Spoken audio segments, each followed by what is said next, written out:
স্বপ্ন কারোর সাথে শেয়ার করতে নেই, যেটা মানুষ ঘুমিয়ে ঘুমিয়ে দেখে এটাও স্বপ্ন, আবার আরেকটা আছে যেটা মানুষকে ঘুমাতে দেয় না, ওইটাও স্বপ্ন, ওটার ভিশন বলে। এই দুইটার একটাও কারোর সাথে শেয়ার করতে নেই। এর কারণটা কি? কারণটা হচ্ছে স্বপ্নের ব্যাখ্যা যেমনটা করা হয় তেমনটাই হয়।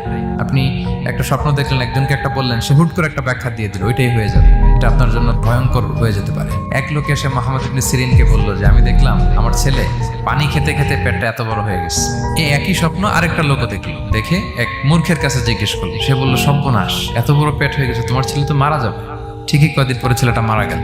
আর একই স্বপ্ন দেখে এই লোক মুহাম্মদ ইবনে সিরিনকে জিজ্ঞেস করেছিল, উনি বলেছেন যে তোমার ছেলে তো অনেক বড় আলেম হবে। ঠিক তাই হয়েছে, ওই ছেলে অনেক বড় আলেম হয়েছে। এই ভিশনও শেয়ার করা যাবে না কারোর সাথে। বিশাল বড় একটা কিছু প্রজেক্ট নিছেন, শুরু করার আগে আপনি বলে ফেলছেন, শেষ, আর এটা হবে না। দেখবেন যে এখান থেকে কনস্পিরেসি, ওইখান থেকে শত্রুতা, ওইদিকে এটা করছে ওইটা করছে, আপনি আর আগাতেই পারবেন না।